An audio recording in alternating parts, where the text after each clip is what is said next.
નમસ્કાર મિત્રો, સ્વાગત છે તમારું માર્કેટ બુલેટિનમાં.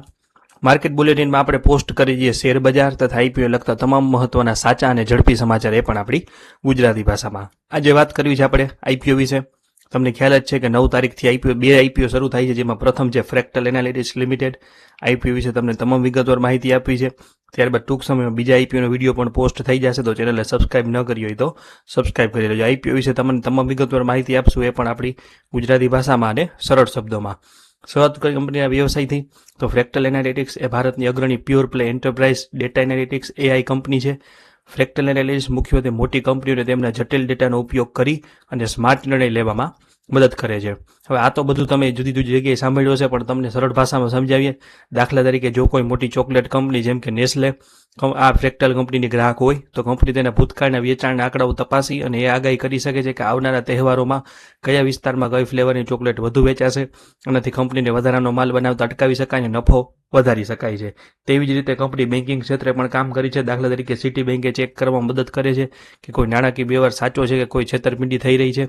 ટેકનોલોજી નિપુણતા અને પોતાની પ્રોડક્ટ, કંપની માત્ર અન્યને સલાહ જ નથી આપતી, પરંતુ તેમણે પોતાના કલાઇડો ટેક્સ્ટ ટુ ઇમેજ જનરેશન માટે અને પોતાના અદ્યતન એઆઈ મોડલ્સ પણ વિકસાવ્યા છે. એટલે કે વૈદ્ય.ai નામનું કંપનીનું પોતાનું પણ એક એઆઈ મોડલ છે, ને લગભગ આવી રીતે કંપનીના 2 થી 3 પોતાના એઆઈ મોડલ છે. કંપની ટ્રાયલ રન જેવું પ્લેટફોર્મ બનાવ્યું છે, જે રિટેલર્સને નવા પ્રયોગો કરવામાં મદદ કરે છે. અને કોન્જીટેક દ્વારા કંપની ડિજિટલ માર્કેટિંગ અને ઈ કોમર્સના સ્માર્ટ નિર્ણયો લેવાની સુવિધા આપે છે. કંપની પાસે અત્યારે 28 રજિસ્ટર્ડ પેટન્ટ છે, અને જે દર્શાવે છે કે તેઓ સતત નવા સંશોધનો પાછળ રોકાણ કરે છે. આમ કંપની ડેટાને એવી શક્તિમાં ફેરવે જેનાથી ગ્રાહકોના અનુભવમાં સુધારો થાય અને કંપનીઓની કાર્યક્ષમતા વધે. લગભગ તો તમને કંપનીના વ્યવસાય વિશે હવે ખ્યાલ આવી ગયો હશે. એક ખાસ નોંધ લેવી કે કંપનીની સરખામણી અન્ય લિસ્ટેડ આઈટી કંપનીઓ સાથે કરવી મુશ્કેલ છે, કારણ કે આ કંપનીનો જે ધંધો છે કે બિઝનેસ છે, તેવી કોઈ પણ લિસ્ટેડ કંપનીનો બિઝનેસ નથી. અને આ વાત કંપનીએ પોતાના આરએચપીમાં પણ કીધેલી છે, કારણ કે તેમનું મોડલ સંપૂર્ણપણે ડીએઆઈ એટલે કે ડેટા એનાલિટિક્સ અને એઆઈ વેલ્યુ ચેન ઉપર આધારિત છે. કંપની પાસે 28 પેટન્ટ છે. આપણે જેમ આગળ વાત કરીએ, તેણે કલાઇડો.ai તથા વૈદ્ય.ai જેવા પોતાના 4 મોટા જેન એઆઈ ફાઉન્ડેશન મોડલ વિકસાવ્યા છે, જે ક્ષમતા અને અન્ય ઘણી પરંપરાગત આઈટી કંપનીઓ પાસે નથી. કંપનીની આવકનો મોટો હિસ્સો એટલે કે 92.4% જેટલો નફો અમેરિકા અને યુરોપ જેવા આંતરરાષ્ટ્રીય બજારોમાંથી આવે છે.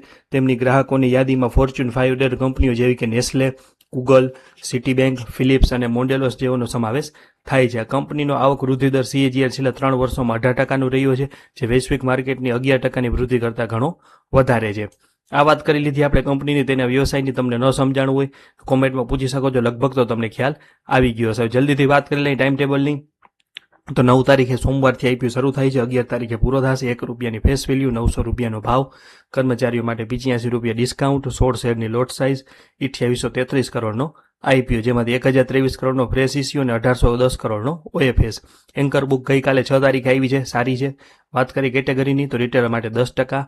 16 શેરની અરજી કરવાની, રકમ થઈ 14,400 અને તેને માટે 1,92,197 અરજી અનામત રાખવામાં આવેલી છે. સ્મોલ એચએનઆઈમાં 224 શેરની અરજી કરવાની, રકમ થાય 2,01,600 અને તેના માટે 6,864 અરજી અનામત રાખવામાં આવેલી છે.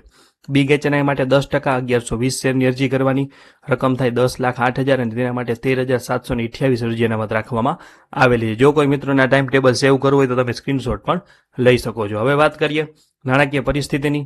તમને સરસ ગુજરાતી ભાષામાં ટૂંકમાં સમજાવવું છે, તો વાત કરીએ 31 માર્ચ 2023ની. સ્ક્રીન ઉપર નજર રાખજો. 2043 કરોડની આવક સામે 194 કરોડનો ધમાકેદાર નફો. પણ 31 માર્ચ 2024માં આવક વધી 2241 કરોડ થઈ, પણ 54 કરોડની ચોખ્ખી ખોટ. 31 માર્ચ 2025 કંપનીનું કમબેક થયું. 2816 કરોડની આવક સામે 220 કરોડનો ધમાકેદાર નફો, અને છેલ્લા 6 મહિનામાં 1594 કરોડની આવક સામે 70 કરોડનો ચોખ્ખો નફો. તો એની વાત કરીએ સારાંશની, તો કંપનીએ વર્ષ 2023 થી 2025 દરમિયાન 18%ના શાનદાર દરે આવકમાં વૃદ્ધિ એટલે કે રેવન્યુ ગ્રોથ નોંધાવી છે, જે વૈશ્વિક માર્કેટની 11% વૃદ્ધિ કરતાં ઘણી વધારે છે. જોકે કંપનીનો નફો સ્થિર નથી રહ્યો. નાણાકીય વર્ષ 2023માં આપણે આગળ વાત કરીએ 194 કરોડનો નફો હતો, અને વર્ષ 2024માં કંપનીએ 54 કરોડની ચોખ્ખી ખોટ નોંધાવી છે, જેનું મુખ્ય કારણ છે કે ઊંચા ઓપરેટિંગ ખર્ચ અને પેટા કંપનીઓના નુકસાનનું રેમિઝરમેન્ટ. તેમ છતાં કંપની નાણાકીય વર્ષ 2025માં 220 કરોડનો જંગી ચોખ્ખો નફો કરી અને જોરદાર વાપસી કરી છે, જે દર્શાવે છે કંપની તેના ખર્ચ ઉપર કાબુ મેળવ્યો છે અને તેની એઆઈ પ્રોડક્ટની માંગ વધી છે. આ સિલસિલો જાળવી રાખતા સપ્ટેમ્બર 2025માં પૂરા થયેલા ચાલુ વર્ષના માત્ર 6 મહિનામાં જ કંપનીએ 70 કરોડનો નફો કરી લીધો છે. કંપની પોતાની આવકનો 5 થી 6% હિસ્સો સતત રિસર્ચ અને ડેવલપમેન્ટ વાપરે છે, જે લાંબા ગાળે કંપનીને ટેકનોલોજી પર પ્રભુત્વ જાળવી રાખવા માટે જરૂરી છે. હવે વાત કરી લઈ આઈપીઓના પૈસાના ઉપયોગ એટલે ફ્રેશ ઇસ્યુના પૈસાની ઉપયોગની. તો આગળ જેમ આપણે વાત કરી કે 1023નો ફ્રેશ ઇસ્યુ છે 1023 કરોડનો.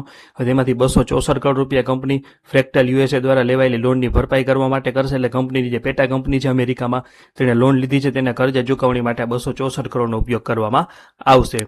121 કરોડનો ઉપયોગ ભારતમાં નવી ઓફિસો શરૂ કરવા માટે કરશે અને 57 કરોડનો ઉપયોગ કંપની નવા લેપટોપની ખરીદી માટે કરશે અને 355.1 કરોડ એટલે કે આઈપીઓનો મોટો એવો સારો એવો ભાગ કંપની સંશોધન અને માર્કેટિંગ એટલે કે ફ્રેક્ટલ આલ્ફા સેગમેન્ટમાં રિસર્ચ અને ડેવલપમેન્ટ તથા માર્કેટિંગ માટે કરશે અને બાકીના પૈસાનો ઉપયોગ કંપની નવી કંપનીઓ કે કોઈ નાની કંપનીઓ ખરીદવા કે કોર્પોરેટ હેતુઓ માટે કરશે, પણ તે 35% મર્યાદામાં આઈપીઓ સાઇઝની 35% મર્યાદામાં રહેશે.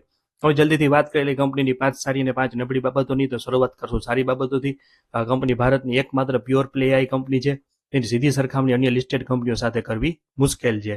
બીજું છે શાનદાર રિકવરી. આગળ જે વાત કરી કે 54 કરોડની ખોટમાંથી 2025માં 220 કરોડનો મોટો નફો. ત્રીજું છે દિગ્ગજ એન્કર રોકાણકારો એટલે કે એન્કર બુકમાં એલઆઈસી, એસબીઆઈ અને ગોલ્ડમેન જેવા મોટા નામ આવ્યા છે. જે 1239 કરોડની એન્કર બુક છે એ કંપનીની ગુણવત્તા સાબિત કરે છે. ચોથું છે ગ્લોબલ ક્લાયન્ટ એટલે કે નેસ્લે, ગૂગલ અને સિટી જેવી વર્લ્ડ ક્લાસ બ્રાન્ડ તેના ગ્રાહકો છે અને 91% આવક વિદેશી માર્કેટમાંથી આવે છે. પાંચમું છે કંપની પાસે 28 રજિસ્ટર પેટર્ન છે. તે પોતાની આવકનો 5 થી 6% હિસ્સો સતત રિસર્ચ અને ડેવલપમેન્ટમાં રોકે છે. નબળી બાબતો પણ છે. કાયદા કેસ છે થોડાક. ડાયરેક્ટર સામે અથવા કંપની સામે આશરે 915.8 કરોડના મોટા કેસો પેન્ડિંગ છે, જે પ્રતિષ્ઠાને નાણાકીય દ્રષ્ટિએ થોડું એવું જોખમ છે. બીજું છે થોડી વેલ્યુએશનની ગણતરી કરવી અઘરી છે, કારણ કે ₹1 ફેસ વેલ્યુ સામે 900 રૂપિયાનો ભાવ થોડો મોંઘો દેખાય છે, જેના રોકાણકારો માટે થોડુંક જોખમી છે. ત્રીજું છે કુલ આવકના 54% જેટલો માત્ર ટોચના 10 ગ્રાહકો ઉપરથી આવક આવે છે, જે એક મોટો ગ્રાહક જવાથી કંપનીને મોટું નુકસાન થઈ શકે છે. ભૌગોલિક જોખમની વાત કરીએ તો આવકનો 65% હિસ્સો માત્ર અમેરિકામાંથી આવે છે. ત્યાંની આર્થિક કે રાજકીય સ્થિતિમાં કોઈ ફેરફાર આ કંપનીને સીધી અસર કરી શકે છે. અને છેલ્લું છે કે વર્ષ 2000માં થયેલા રેન્સવેર એટેક જેવી ઘટનાઓ ભવિષ્યમાં ફરી બને તો ડેટા અને ગ્રાહકોની ભરોસો ગુમાવવાનો જોખમ રહે. એટલે કે 2020માં કંપની ઉપર એક આઈટી સાયબર જેવું થયું હતું કે જેને રેન્સવેર એટેક કહેવાય, જેનાથી કંપનીને એક ગ્રાહક પણ કંપનીએ ગુમાવ્યો હતો. આ બધું આરએચપીમાં પણ લખેલું છે. હવે સૌથી મહત્વની વાત કે અરજી કરવી કે નહીં. તો કંપની ભારતીય શેર બજારમાં એક અનોખી પ્યોર પ્લે એઆઈ કંપની તરીકે ઉતરી રહી છે. એનો સીધો મુકાબલો કરી શકે તેવી અન્ય કોઈ લિસ્ટેડ કંપની હાલમાં ઉપલબ્ધ નથી. કંપનીની સૌથી મોટી તાકાત તેની અત્યાધુનિક ટેકનોલોજી, 28 રજિસ્ટર પેટન્ટ્સ અને પોતાની માલિકીની જેન એઆઈ પ્રોડક્ટ્સ છે, જેને પરંપરાગત આઈટી કંપનીઓથી અલગ પાડે છે. એન્કર બુકમાં એલઆઈસી, એસબીઆઈ અને ગોલ્ડમેન જેવા મોટા ગજાના રોકાણકારોનો સમાવેશ કંપનીના બિઝનેસ મોડેલ ઉપર મજબૂત વિશ્વાસ ઉભો કરે છે. જોકે રોકાણકારો એ પણ ધ્યાનમાં રાખવું જોઈએ કે ડાયરેક્ટર સામે અંદાજે 915 કરોડના કાયદાકીય કેસો અને નાણાકીય વર્ષ 2024માં થયેલી 54 કરોડની ખોટ ચિંતાજનક છે અને ₹1 ફેસ વેલ્યુ સામે 900 રૂપિયાનો ભાવ થોડો વેલ્યુએશનની દ્રષ્ટિએ થોડો એવો ઊંચો દેખાય છે. પરંતુ રિટેલ રોકાણકારો માટે 10% અનામત હોવાથી સબસ્ક્રિપ્શન સારું એવું આવવાની સંભાવના છે. લિસ્ટિંગ વખતે જો બજારનો માહોલ સારો હોય તો 5 થી 7% જેટલો સાધારણ નફો મળવાની સંભાવના છે. આથી જે રોકાણકારો થોડું જોખમ લેવા તૈયાર હોય તેઓ લિસ્ટિંગ ગેઇન માટે અરજી કરી શકે છે. જ્યારે લાંબા ગાળે રોકાણકારોએ કંપનીના આગામી ત્રિમાસિક પરિણામો અને કાયદાકીય કેસોના ચુકાદા ઉપર નજર રાખવી હિતાવહ. એટલે જે મિત્રોને જોખમ લેવાની ગણતરી હોય તે અરજી કરી શકે છે. અમે અંગત રીતે તમામ એકાઉન્ટમાંથી નાની એટલે કે રિટેલર કોટાવાળી અરજીઓ કરશું. ત્યારબાદ તમામ મિત્રો એક ખાસ નોંધ લેવી કે સ્ટોક માર્કેટમાં રોકાણ જોખમને આધીન છે. આ કોઈ ખરીદ વેચાણની સલાહ નથી કે ટ્રેડિંગ ટિપ્સ નથી. વિડીયોમાં આપેલી માહિતી આરએચપી પરથી લીધેલી છે અને વિડીયો બનાવવા પાછળ અમારો કોઈ અંગત ફાયદો નથી. કોઈ પણ પ્રકારનું રોકાણ કરતા પહેલા કે આઈપીઓ એપ્લાય કરતા પહેલા આપણે નાણાકીય સલાહકારની સલાહ લેવી જરૂરી છે. તો વાત કરીએ આપણે ફ્રેક્ટલ એનાલિટિક્સ લિમિટેડના આઈપીઓ વિશે. વિડીયો કેવો લાગ્યો, માહિતી કેવી લાગી, કોમેન્ટમાં જરૂર જણાવજો અને કોઈ પણ પ્રશ્ન હોય તો કોમેન્ટમાં પૂછી શકો છો. અને આવા તમામ મહત્વના અપડેટમાં આપણે આપણી ચેનલને ખાસ સબસ્ક્રાઇબ કરી લેજો અને જોડાયેલા રહેજો. આભાર.